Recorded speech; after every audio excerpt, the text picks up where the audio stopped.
Sleuths, here's a painful truth that almost no one is brave enough to say out loud. Most young people today will never become wealthy. Not because they're lazy, not because they don't work hard, but because the system was designed from the ground up to ensure they never ever escape debt. Imagine this, an entire generation is trying to run a marathon, but they have heavy chains locked around their ankles. From the finish line, you hear older generations yelling, "Just run faster. We did it. Why can't you?" But how do you run when you start the race already buried? The reality is, the starting line for today's young adult isn't at zero. It's deep in the negative. Let's break down what this negative start actually looks like. It begins with crushing student debt. We're talking about a financial burden that can shadow someone for decades, all for the promise of a better future that feels further away than ever. Then, add on top of that, overpriced rent. In many cities, more than half of a person's income goes straight to a landlord, just for a place to live. And what about the income itself? Wages have stagnated. They haven't kept up with the cost of living for decades. Meanwhile, housing prices have shot into the stratosphere, making the dream of homeownership seem like a fantasy for most. It feels like you're trying to fill a bucket with a hole in it. Your bank account drains faster than you can fill it, and every dollar you manage to save gets eaten away by inflation. It's a constant uphill battle just to stay afloat, let alone get ahead. The future you're saving for is literally being devalued right before your eyes. Now, let's talk about the advice we get. We're often told by those who came before us, we struggled too. And while every generation has its challenges, the nature of this struggle is fundamentally different. Debt. They didn't start their adult lives with negative net worth. They weren't born into a world where a university degree came with a mortgage-sized debt. They could often buy a house for the price of what a used car costs today. They weren't competing with sophisticated automation and artificial intelligence for jobs, speeds. They weren't fighting against a corporate culture that increasingly sees workers not as assets, but as costs to be minimized or replaced with software. The game has changed. The rules were rewritten quietly, without our consent. And yet, the advice remains the same old, tired script. Work harder, but many are already working multiple jobs.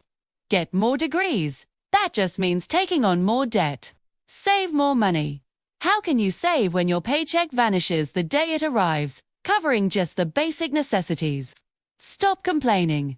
But staying silent doesn't pay the rent or erase the debt. How do you save money when you re-one unexpected car repair or medical bill away from a financial earthquake? How do you invest for the future when your present is a constant state of financial emergency? How are you supposed to build wealth when you're spending your life paying interest to someone else instead of earning it for yourself? This isn't a generation of quitters. It's a generation being slowly, systematically, and economically suffocated. And here's the darkest part of all this.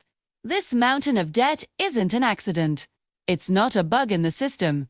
It's the primary feature. It's a business model. A meticulously designed model built to keep you paying forever. Because the world doesn't profit when you're financially free. Think about it. Banks profit from your loans, from your mortgage, from your credit card interest. They profit when you're drowning. Corporations profit when you're desperate for any job at any wage, because you have bills to pay. Landlords profit from a housing crisis that forces you to rent indefinitely. The system thrives on your struggle. The wealthy profit when the rest of us are too busy trying to survive to look up and question the rules of the game. We're not living in a simple economy of supply and demand anymore. We're living in a harvest. A system that is expertly engineered to extract as much value, time, and energy as possible from the many, so that a select few at the very top can remain untouchable. It's a transfer of wealth, disguised as personal failure. They want you to believe it's your fault. They want you to think you're not disciplined enough, not smart enough, not working hard enough. They want you to compete with your peers, to see others struggling people as your competition, instead of seeing the real source of the pressure.